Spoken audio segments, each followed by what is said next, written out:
C'est marrant parce que ma vidéo sur Sandrine Rousseau vient de sortir et je suis allé sur Twitter et il y a encore des infos sur Sandrine Rousseau. Donc on va réenchaîner avec Sandrine Rousseau. Elle a fait un autre petit témoignage où elle parle du conte parodique Sardine Ruisseau. C'est pas la première fois qu'elle en parle, là c'est la deuxième fois. Et elle en a vraiment gros sur la patate à propos du conte Sardine Ruisseau qu'on va voir juste après. Donc ça, c'est la photo de profil du compte Sardine Ruisseau, qui est rigolo. Et il y a écrit parodie dans son nom. D'accord? C'est une parodie. Mais Sandrine, elle comprend pas ça. Ok? Et du coup, je vais mettre un petit filtre anti-droit d'auteur et on va écouter c'est quoi le problème.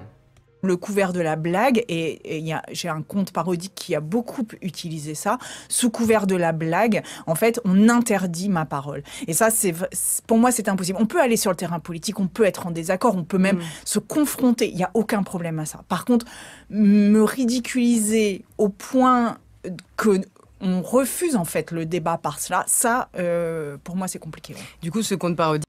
Et du coup, quand tu nous traites de nazis et de fachos, parce qu'on dit que peut-être mettre des assassins multirécidivistes à l'extérieur du pays serait une bonne idée.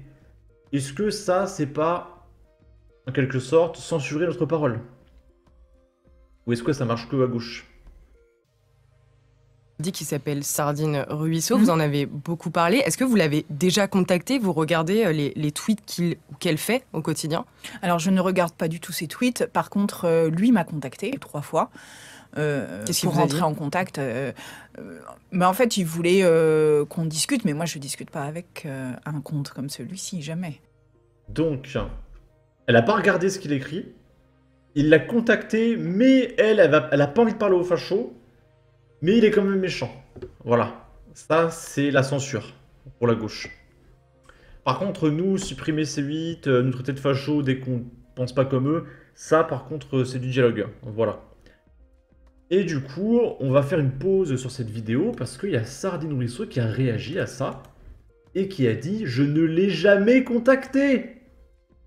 Donc apparemment, Sandrine Rousseau ment en plus. De toute façon, je n'aurais jamais pu la contacter si j'avais voulu, puisqu'elle m'a bloqué à sa création. Elle est complètement mytho. À partir de maintenant, tu es la vraie Sandrine.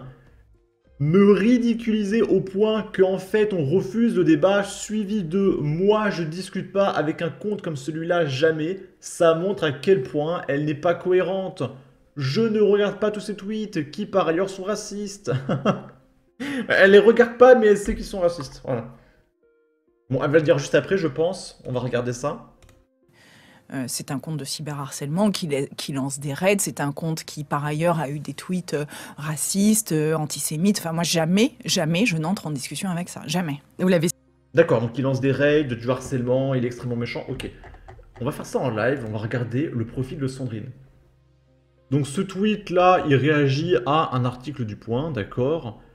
Là, il dit « Chers amis, en mon absence, mon compte parodique d'extrême droite en a profité pour dépasser mon nombre d'abonnés. » Et il écrit volontairement en écriture inclusive. Et il dit que son compte parodique, à savoir le vrai compte de Sandrine, a plus d'abonnés. Et donc mettez plein de pouces bleus. Voilà, je sais pas, c'est très méchant apparemment. Là, un mème de Sandrine. Il est rigolo.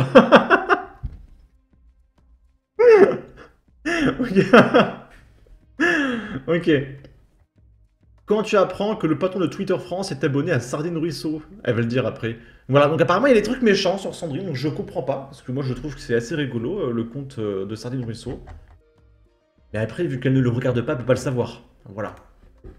Hop, on reprend. Et signalé à Twitter? Bien sûr, mais alors ça, c'est un autre volet du cyberharcèlement, c'est que les réseaux sociaux et ceux qui sont à la tête des réseaux sociaux, parce que les réseaux sociaux n'existent pas sans ceux qui sont à la tête de ces réseaux, ceux qui sont à la tête de ces réseaux sont irresponsables en la matière. Et là, je pèse mes mots. C'est-à-dire que moi, par exemple, pendant la primaire, j'avais contacté plusieurs fois le directeur France de Twitter pour lui dire que ce qui se passait était anormal et je voulais qu'il prenne des sanctions, surtout que pendant la primaire, le compte Sardine Ruisseau avait pris le même nom que moi, la même image que moi, et moi, je n'étais pas certifiée. Il me refusait la certification à l'époque, ce qui fait qu'il n'y avait aucun moyen pour les citoyens et citoyennes de savoir ce que j'avais réellement dit ou ce que ce compte parodique disait à ma place. Et la réponse du directeur de Twitter France a été de liker Sardine Ruisseau. Ça veut dire qu'en fait, je pense que Sandrine, elle a dû faire chier le patron de Twitter. Et du coup, le patron de Twitter en avait marre. Et du coup, il a liké les tweets de Sardine, parce que je pense que lui aussi, il en a marre de Sandrine. Je trouve ça absolument génial. Et du coup, bah voilà, depuis, Sardine Ruisseau, il a écrit parodie. Il a changé son nom de profil. Sandrine, elle a eu sa certification, etc. Voilà, c'est réglé. Et d'ailleurs, je vais vous le remontrer une deuxième fois, c'est très important. Mais Sandrine Rousseau a réagi par rapport à un sketch en Belgique. Ces imitations venues de Belgique nous montrent combien nous n'en avons quasiment plus en France. La caricature, le sketch politique disparaissant, et c'est la dérision sur nous-mêmes qui disparaît avec. Ce n'est pas anodin dans la montée du fascisme. La caricature, c'est fasciste, les copains. Du coup, comment on fait pour le compte Sandrine Rousseau? Que tu te plains qu'il n'y ait pas de parodie, mais en même temps, Sardine Ruisseau, c'est du fascisme, donc je comprends pas trop. Bon. Ici, c'est Virginie Duby-Muller, qui est députée sortant, donc elle a été expulsée, c'était une LR, et elle dit « Protégeons nos institutions. J'ai déposé une proposition de loi visant à rendre inéligibles les fichiers S. Les parlementaires disposent de pouvoirs et ont accès à des données sensibles qu'il convient de protéger face à l'entrisme et la volonté de chaos de l'extrême gauche. Et je suis d'accord avec elle, et je suis content qu'elle ait déposé cette proposition de loi. » Et il y a Ercilia Soudé, donc c'est elle, d'accord, je rappelle, qui fait un tweet hallucinant. Elle répond « La meilleure façon de rendre inéligible le moindre opposant. Vous êtes un danger pour la démocratie. »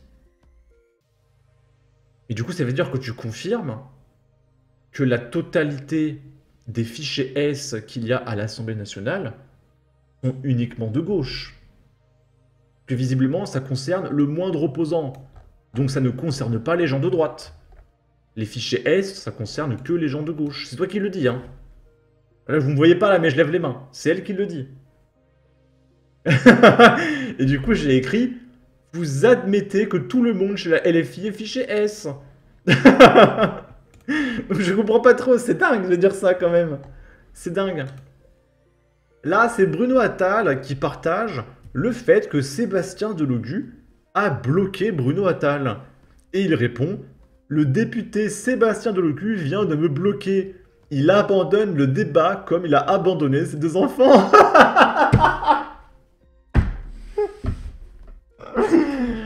J'ai trouvé la réplique absolument incroyable. Ok. Et on va finir avec Cepadelol qui s'est embrouillé avec Serfia. Et donc en gros, Serfia, c'est un média de gauche qui fait énormément de fake news.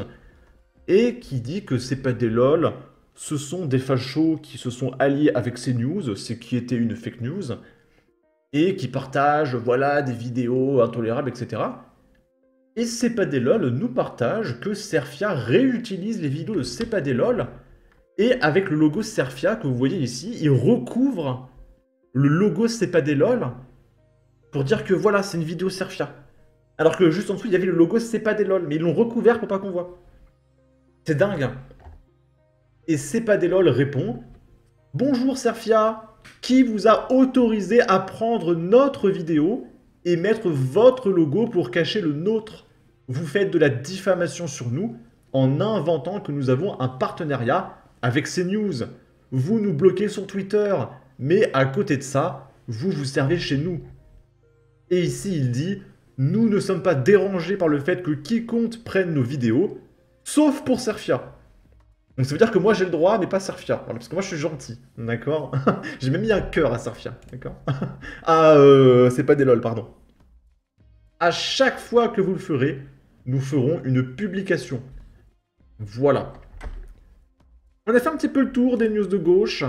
En tout cas, n'hésitez pas à donner votre avis, votre opinion, à partager, liker, commenter. Ça aidera au référencement de la vidéo sur YouTube. Abonnez-vous, suivez-moi sur Twitter. Prenez soin de vous. Salut!